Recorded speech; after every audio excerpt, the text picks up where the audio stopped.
हरे कृष्णा राधे राधे।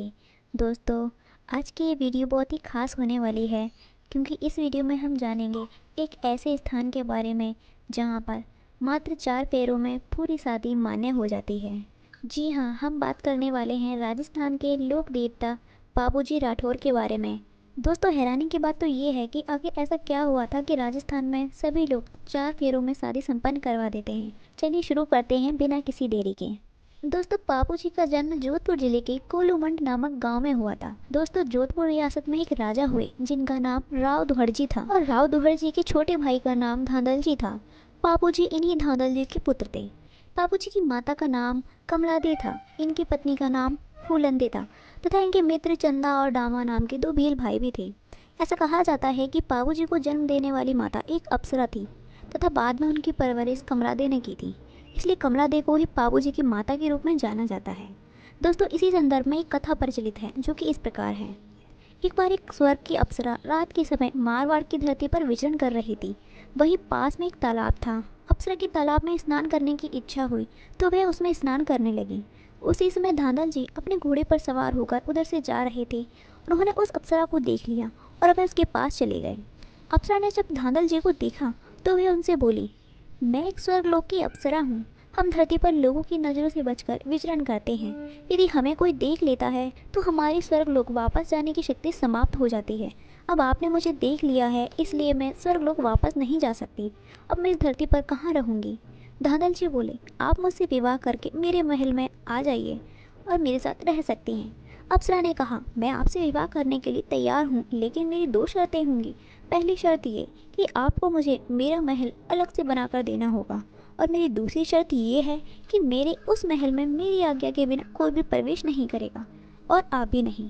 धांधल जी ने अप्सरा की दोनों शर्तें मान ली और इसके बाद उन दोनों का विवाह हो गया। कुछ समय बाद उनकी एक पुत्र संतान उत्पत्ति हुई जिसका नाम बापूजी रखा गया। दोस्तों, बापूजी का रूप बहुत ही सुंदर और तेजस्वी था। वे अपनी माता के साथ उस महल में ही रहा करते थे। उस महल में बाबूजी की माता की अनुमति के बिना कोई नहीं आता जाता था। बाबूजी के पिताजी धांधल जी भी उस महल में प्रवेश नहीं कर पाते थे, तो बाबूजी की माता की अनुमति लेकर ही प्रवेश करते थे। एक दिन धांधल जी भूलवश बिना किसी अनुमति के उस महल में पहुंच गए। जब वह अंदर पहुंचे तो उन्होंने देखा वहां पर एक शेरनी बैठी है और बाबूजी को दूध पिला रही है। जैसे ही उस शेरनी ने धांधल जी को देखा तो वह अप्सरा के रूप में बदल गई। धांधल जी ने अप्सरा से उस शेरनी का रहस्य पूछा। अप्सरा ने बताया कि मेरे पास रूप बदलने की तथा और भी बहुत सी अलग अलग शक्तियाँ हैं। जब मैं अकेली रहती हूँ तो अलग अलग रूपों में रहती हूँ और अपने बालक के साथ खेलती हूँ और उसके साथ समय बिताती हूँ। इसलिए मैंने आपको कहा था मेरी अनुमति के बिना इस महल में कोई प्रवेश नहीं करेगा, लेकिन आज आपने मेरी अनुमति के बिना ही महल में प्रवेश करके मेरा वचन तोड़ दिया। इसलिए अब मैं यहाँ आपके साथ नहीं रह सकती, मुझे जाना होगा। आज से इस बच्चे की देखभाल भी आपको ही करनी है। एक माँ की 2 इच्छा होती है, अपने बच्चे को दूध पिलाकर बड़ा करें और उसे शादी में घोड़ी पर बैठा हुआ देखें। मैंने इस बच्चे को दूध पिलाकर बड़ा तो कर दिया, परंतु इसे घोड़ी पर बैठा देखने की मेरी इच्छा अधूरी रह गई है, क्योंकि आपने बीच में ही अपना वचन भंग कर दिया। इसलिए अब आप इस बच्चे को संभालिए और मैं अपने लोक वापस जा रही हूँ। यह कहकर वह अप्सरा वहाँ से स्वर्गलोक चली गई। दोस्तों, इसके बाद धांधल जी की एक अन्य रानी कमलादे ने बाबूजी का बड़े स्नेह से पालन पोषण किया, इसलिए कमलादे को बाबूजी की माता के रूप में जाना जाता है। धीरे धीरे बाबूजी बड़े हो गए और शादी योग्य हो गए। बाबूजी की सगाई आज के पाकिस्तान के सिंध प्रांत की एक रियासत अमरकोट के राजा सूरजमल सोटा के सपुत्री फूलंदे के साथ की गई। कुछ ही दिनों में उनकी शादी भी होने वाली थी। मारवाड़ में बाबूजी के विवाह की तैयारी जोरों से चल रही थी और एक दिन शादी का वह शुभ दिन भी आ गया। बाबूजी ने विवाह के दिन बहुत अच्छी शेरवानी पहनी थी, एक कलगी टुर्रा के साथ एक शानदार साफा भी बांधा। बाबूजी दूल्हे का वेशभूषा में बहुत ही सुंदर लग रहे थे। बाबूजी के दोनों दोस्त चंदा और डामा बाबूजी के साथ बैठे। वे बोले, बाबूजी आज तो आप बहुत सुंदर लग रहे हैं। आज तो आपको देखने के लिए अमरकोट के घरों के छज्जे टूट जाएंगे। बारात के लिए की गई सारी तैयारियां बहुत अच्छी हैं, लेकिन बस एक चीज़ की कमी है कि हमारे पास एक अच्छी घोड़ी नहीं है। बिना अच्छी घोड़ी के दूल्हा अच्छा नहीं लग सकता। बाबूजी बोले, घोड़ी तो जो हमारे पास है उसी से काम चलाना पड़ेगा, और अच्छी घोड़ी हम कहाँ से लेकर आएं। बाबूजी के दोस्त बोले, हमारे गांव कोलूमठ में चारण जाति की महिला है जिसका नाम देवल है। उसके पास बहुत ही सुंदर घोड़ी है जिसका नाम केसर कालमी है। उससे सुंदर घोड़ी पूरे मारवाड़ में किसी के पास नहीं है। अगर वह घोड़ी हमें मिल जाए तो हमारा काम बन जाए, क्योंकि उससे सुंदर घोड़ी कोई दूसरी है ही नहीं। बाबूजी बोले, तो ठीक है, आप दोनों जाओ और माँ देवल से वह घोड़ी कुछ दिनों के लिए मांग कर ले आओ। दोनों भाई चंदा और डामा उस चारण जाति की महिला देवल के पास पहुंचे और उनसे कहा कि बाबूजी की बारात जा रही है, उनके पास अच्छी घोड़ी नहीं है। आपके केसर काल में जैसी घोड़ी पूरे मारवाड़ में किसी के पास नहीं है। यदि आप केसर काल में कुछ दिनों के लिए हमें दे दें तो बाबूजी उस पर बैठकर बारात लेकर जाएंगे, तो वे कितने सुंदर लगेंगे। इसलिए आप हमें अपने केसर काल में घोड़ी दे दीजिए। देवलचारिणी बोली, हमारे राजकुमार का विवाह है, इसकी मुझे बहुत खुशी है, और राजकुमार मेरी घोड़ी पर बैठकर बारात लेकर जाएंगे तो मैं स्वयं को खुश नसीब समझूंगी। लेकिन मेरे पास बहुत सारी गाय हैं और मेरा ग्वाला केसर कालमे पर बैठकर गाय चराने जाता है। आप दोनों तो जानते ही हैं कि आजकल गायों की लूटपाट बहुत अधिक बढ़ गई है। कल को भगवान न करे मेरी गायों की लूटपाट हो गई तो वह ग्वाला तुरंत दौड़कर सूचना तो नहीं दे पाएगा, जिससे गांव वाले उन गायों की रक्षा कर सकें। यदि केसर कालमे को आप ले जाएंगे और पीछे से मेरी गायों की लूटपाट हो गई तो फिर मैं अपनी गायों को कैसे बचाऊंगी।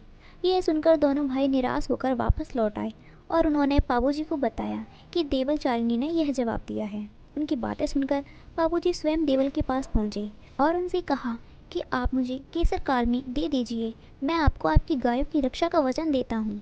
देवलचारिणी बोली, बाबूजी आप मेरी गायों की रक्षा कैसे कर पाएंगे, आप तो बारात लेकर जा रहे हैं, वहाँ जाकर आप शादी समारोह में और स्वागत सत्कार में खो जाएंगे, तो फिर आप मेरी गायों की रक्षा कैसे करेंगे।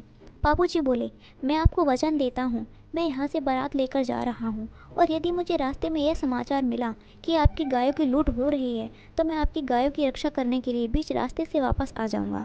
यदि मैं खाना खा रहा हूँगा तो मैं खाना छोड़कर वापस आ जाऊँगा। यदि मैं तोरन मार रहा हूँगा तो मैं तोरन छोड़कर वापस आ जाऊँगा। और यदि मुझे बीच में फेरों में पता चला तो मैं फेरे छोड़कर आपकी गायों की रक्षा करने आऊँगा। देवल बोली, बाबूजी आप इतना कह रहे हैं तो फिर आप घोड़ी ले जाइए। बाबूजी केसर कालमी को ले आते हैं और केसर कालमी वास्तव में एक बहुत ही सुंदर घोड़ी थी। बाबूजी बारात लेकर अमरकोट पहुंचे। बाबूजी जैसा सजीला नौजवान केसर कालमी जैसी घोड़ी पर बैठा तो अमरकोट के लोग देखते ही रह गए। बाबूजी के साथ साथ घोड़ी की भी बहुत तारीफ हो रही थी। दोस्तों, उस जमाने में जब बारात में घोड़ी आती थी तो उस घोड़ी की अन्य घोड़ों के साथ दौड़ करवाई जाती थी। उस दिन जब केसर कालमी की अमरकोट के घोड़ों के साथ दौड़ करवाई गई तो केसर कालमी ने वह दौड़ जीत ली थी। केसर कालमी थे दूर से चलकर आई, इसलिए वह थक गई थी और अमरकोट के घोड़े वहां बिना थके खड़े थे। इसके बावजूद भी केसर कालमी ने वह दौड़ जीत ली थी। इस बात पर अमरकोट वालों को बहुत गुस्सा आया कि केसर कालमी ने हमारे घोड़ों को हरा दिया। इसलिए उन्होंने तोरण के समय बाबूजी को सबक सिखाने की सोची। तोरण के समय अमरकोट वालों ने तोरण को बहुत ऊंचा बांध दिया था। उस जमाने में तोरण मारना शक्ति प्रदर्शन माना जाता था। बाबूजी जब तोरण मारने पहुंचे उन्होंने देखा तोरण बहुत ऊंचा बांधा गया है। उन्होंने सोचा, यदि आज मैं इस तोरण को नहीं मार पाया तो ससुराल में बहुत बेइज्जती हो जाएगी। बाबूजी ने केसर कालमी पर हाथ फेरा और उसे कहा, केसर आज राठौर की जाति को लज्जित मत होने देना, मारवाड़ के वंश को आज लज्जित मत होने देना। आज तू अपना जौहर दिखा दे और इस तोरण को मारने में मेरी मदद कर। इसके बाद बाबूजी ने ढोल बजाने वाले से कहा कि बहुत अच्छी सी धमाकेदार ढोल बजा, और बाबूजी के कहने पर डोली धमाकेदार ढोल बजाता है, जिसकी धुन पर केसर घोड़ी नाचती है और नाचते नाचते उछलकर अपने दोनों पैरों को अमरकोट के किले के कंगारों पर टिका देती है। इसके बाद बाबूजी बड़े आराम से तोरण मारते हैं। वहाँ पर जितने भी लोग खड़े थे सबके सब बाबूजी और केसर कालवी के इस करतब को देखकर आश्चर्यचकित रह गए। सभी लोग बड़े खुश हुए। महिलाएं कहने लगी, क्या सजीला नौजवान आया है सुंदर घोड़ी पर बैठकर। इसके बाद बाबूजी की पत्नी फूलंदे की सहेलियों ने जब उनको जाकर यह सारी बातें बताई कि तुम्हारे पति ने इस प्रकार बाहर तोरण मारा है, इतनी अच्छी घोड़ी पर बैठा हुआ है और कितना सुंदर लग रहा है, यह बातें सुनकर फूलंदे मन ही मन बहुत प्रसन्न हुई। इसके बाद बाबूजी किले के भीतर गए। कुछ ही देर में उनके फूलंदे के साथ फेरे होने लगे। बाबूजी ने अभी केवल 3 फेरे ही लिए थे कि इतने में देवलचारिणी खुद वहां पर पहुंची और उन्होंने रोते रोते बाबूजी से कहा, मैंने आपको कहा था मेरी घोड़ी मत ले जाइए, मेरी गायों की लूट हो जाएगी। उस दिन तो आप बड़ी बड़ी बातें कर रहे थे कि हम जहाँ कहीं भी होंगे वहाँ से वापस आ जाएंगे और आपकी गायों की रक्षा करेंगे। आज मेरी गायें लूट ली गई हैं, मेरा सर्वस्व नाश हो गया है और आप यहाँ बैठकर इन फेरों का आनंद ले रहे हैं। आपको शर्म आनी चाहिए। बाबूजी ने कहा, माँ देवल, मुझे बताइए, आपकी गाय कौन ले गया? मैं आपको वचन देकर आया हूँ और मैं अवश्य ही आपकी गायों की रक्षा करूँगा। देवल चारनी बोली, मेरी गायों को जिंदराव खींच ले गया। जिंदराव खींची जायल के राजा थे। वे रिश्ते में बाबूजी के बहनोई लगते थे। बाबूजी की सगी बहन की शादी जिंदराव खींची के साथ की गई थी, लेकिन उस शादी के बाद से जिंदराव खींची और बाबूजी के परिवार में आपस में नहीं बनती थी। जिंदराव खींची बाबूजी का विवाह रुकवाना चाहते थे। उन्हें जैसे ही मालूम चला कि बाबूजी देवल चारनी को उनकी गाय की रक्षा का वचन देकर आए हैं, वे बाबूजी का विवाह रुकवाने के लिए देवल की गाय लूट कर ले गए। बाबूजी ने अभी केवल 3 फेरे ही लिए थे, लेकिन देवल चारनी की बात सुनकर उन्होंने उसी समय शादी का गठजोड़ा खोल दिया। यह देखकर अमरकोट के लोग हक्के बक्के रह गए और कहते हैं, बाबूजी, आप विवाह को बीच में छोड़कर कैसे जा सकते हैं? कम से कम फेरे तो पूरे कीजिए। बाबूजी बोले, फेरों से पहले मेरा वचन ज़रूरी है।